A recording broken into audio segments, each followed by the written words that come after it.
Bismillahirrahmanirrahim. Assalamualaikum warahmatullahi wabarakatuh. Perkenalkan, nama saya Zaraya Nur Azhara dengan NIM 21070051 dan rekan saya Isni Pratiuna Zaranti dengan NIM 21070036. Di sini kami akan mempresentasikan hasil analisis dari permasalahan yang ditemukan selama penugasan Kapus Mengajar 6 di sekolah masing-masing. Yang pertama itu kami akan membahas tentang permasalahan yang ada di sekolah tempat penugasan Teh Zoya. Di sini saya akan menjelaskan sedikit, mungkin lebih ke sharing bahwa banyak sekali ya yang saya temukan di sekolah ini, termasuk pembulian. Nah, di sini saya akan mengangkat pembuliannya. Pembulian di sini tuh banyak sekali, ada secara verbal dan secara tidak verbal. Untuk secara verbalnya mungkin bisa kita tahu ya bahwa banyak sekali anak-anak dari kelas 1, mungkin dari sekolah dasar hingga SMP SMA, itu banyak sekali yang berbicara kata kasar, lalu membuli dengan secara rasis, kayak kamu tuh hitam, kamu tuh nggak masukin kita, nah kayak gitu. Lalu menyebut nama orang tua sudah pasti, itu dari zaman kita juga ada sih kayaknya. Nah, terus untuk yang non verbalnya, saya menemukan bahwasannya ada anak yang memang mungkin karena faktor dari rumahnya ya, jadi kayak anak ini memang orang tuanya tuh nggak ada ini ya guys, bukan nggak ada meninggal, tapi orang tuanya tuh kerja dua-duanya, ibunya tuh jadi TKW. Nah, anak ini tuh diasuh oleh keluarga yang lain seperti neneknya, pamannya, dan bibinya. Maka dari itu mungkin pola asuh yang beda jadi mempengaruhi ke anaknya. Nah, sehingga anak ini tuh sebenarnya lebih ke jahil, dia tuh iseng sama teman-temannya. Dan kalau misalnya dia dibalas sama temannya dalam keisengannya lagi, dia tuh marahnya tuh sampai kayak yang nendang, terus udah gitu nendang, ngejenggut, terus cubit-cubit, dan itu laki-laki tuh. Jadi saya akan mengangkat sebuah kasus tentang pembulian yang saya rasa mungkin ini masuknya ke sosial dan emosional anak. Saya dilanjut dengan kasusnya Teh Isni. Mungkin untuk kasus di sekolah saya yang ditugaskan di SDN Pabuaran Cipatat itu hampir sama dengan Teh Zoya, tetapi juga memang ada satu permasalahan di mana ada murid yang ketahuan merokok, lalu itu anak perempuan yang menemukannya, sedangkan si anak perempuan ini ingin melaporkannya kepada guru. Namun anak perempuan ini diancam oleh murid laki-laki yang ketahuan merokok.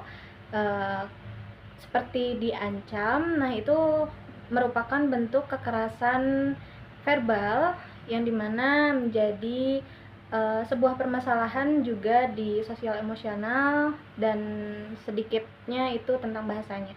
Mungkin seperti itu untuk di kasus sekolah saya. Nah, mungkin kalau misalnya kita membahas bagaimana cara kita menanganinya, karena ya di Kamjar ini kita dibagi-bagi tugas untuk dari ketuanya.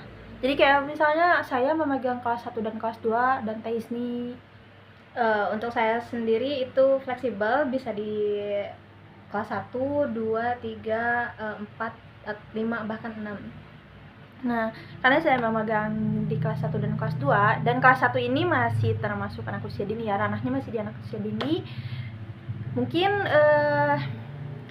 saya dan rekan saya ini mengambil solusi dalam jurnal. Jadi tadi kita ngebahas sampai solusi yang kita temukan itu menggunakan studi literatur.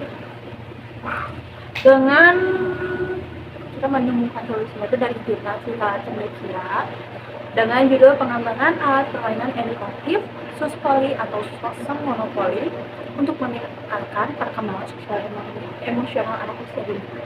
Setelah kita baca-baca, nah hasil yang kita literatur ini adalah hasil pelaksanaan atau dicoba untuk 10 anak dengan perolehan persentase efektivitas media ini sebesar 93,4%. Nah, berdasarkan hasil penelitian tersebut, maka dapat disimpulkan bahwa alat permainan edukatif sospoli ini sangat layak dan sangat efektif untuk meningkatkan perkembangan sosial emosional anak.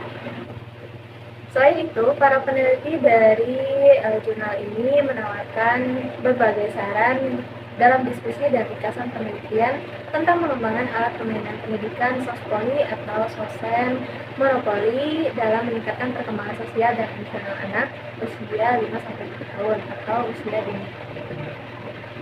Yang pertama itu ada bagi guru.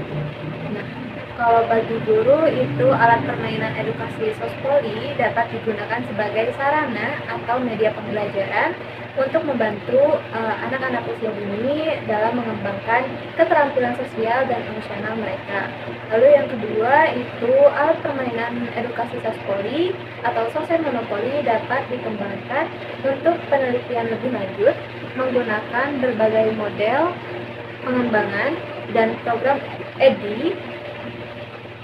Konten atau materi yang berbeda kemudian dapat digunakan untuk mengembangkan media ini selain perkembangan sosial emosional.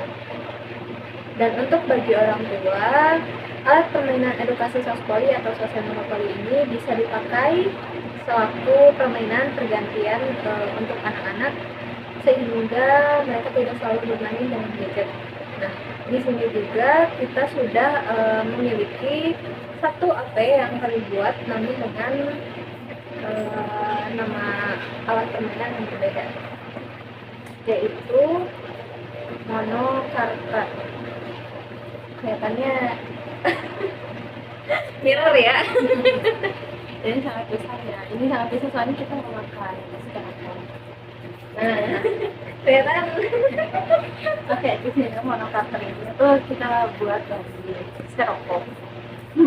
Jadi kita menggunakan low budget karena kita mencari AP-AP yang memungkinkan dengan budget-budget zaman sekarang yang akhir tahun ini.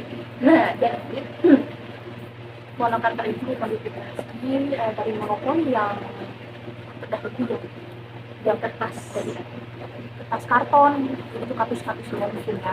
Dan kan kalau monopoli yang biasa itu dia pakainya kan negara, rumah-rumah, ya. Dan kartunya tuh di sini tuh ada dana sama kesehatan ya.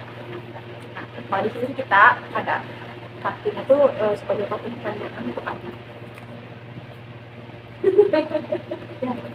Nah, di sini kita bikin monokarter itu meningkatkan emosional anak, terutama dalam kasus pembulian.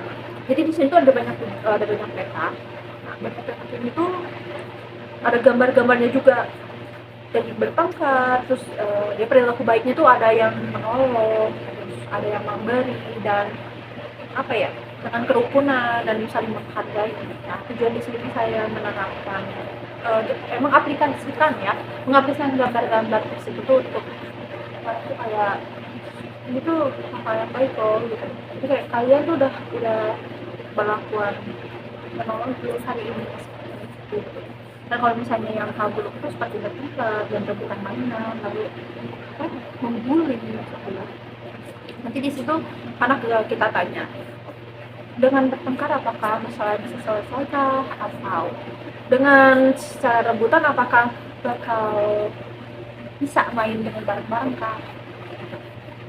Gini ya, jadi terus ada question juga, ada pertanyaan. Nanti si anak dikasih pertanyaan, di ada kartunya seperti ini. Nah, ini tuh salah satu kartunya. Nah, nanti ketika anak setelah melempar dadu, dia akan berpindah tempat. Misalnya dari start kedua, setelah start itu pertanyaan, dan dia akan mengambil salah satu kartu yang ada di sini. Nah, soalnya dia dapat ini ya. Nah, ini kan tulisannya mereka sebagai teman. Ini kan berarti sebuah hal yang buruk. Karena kan biasa dari anak itu sering mencuri teman itu ya.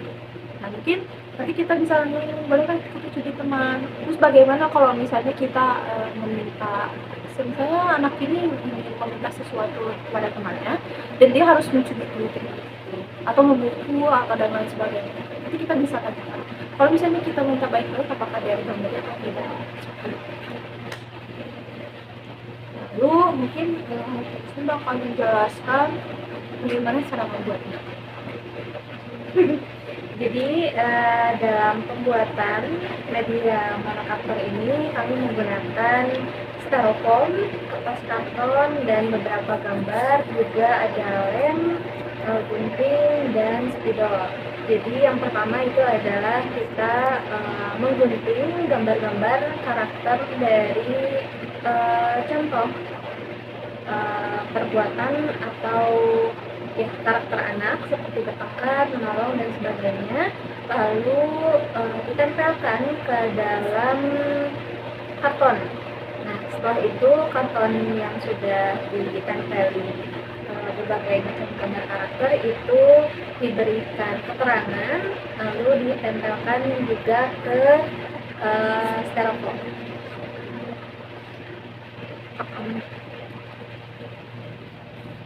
Sudah apa lagi?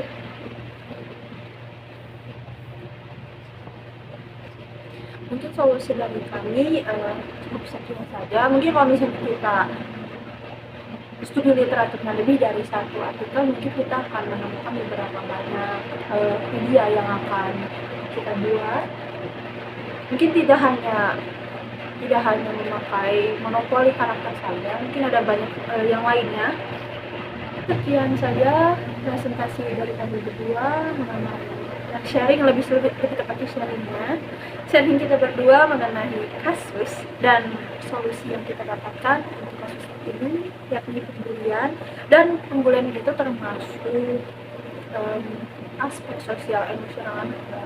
Kita juga sempat membaca-baca, mungkin ada beberapa artikel yang menyebutkan bahwa harus berkolaborasi dengan mungkin yang lebih penting kayak seperti kedokteran dan sebagainya. Tapi saya rasa di sini karena ini tuh berurusan dengan pola asuh ya, lebih ke pola asuh, dan ya hubungannya masih ke orang tua lagi. Jadi saya rasa mungkin tidak perlu sampai berkolaborasi dengan puskesmas dan lain-lain. Jadi saya tutup sharing kali ini. Mohon maaf apabila kami ada salah kata, mungkin ada tutur kata yang tidak mengenakan, dan penyampaian kami yang kurang berkenan. Sama aja berkenan. Mungkin ada saran dan masukan, kami sangat terima dengan terbuka lebar untuk saran dan masukan, karena kami di sini juga masih belajar. Assalamualaikum warahmatullahi wabarakatuh.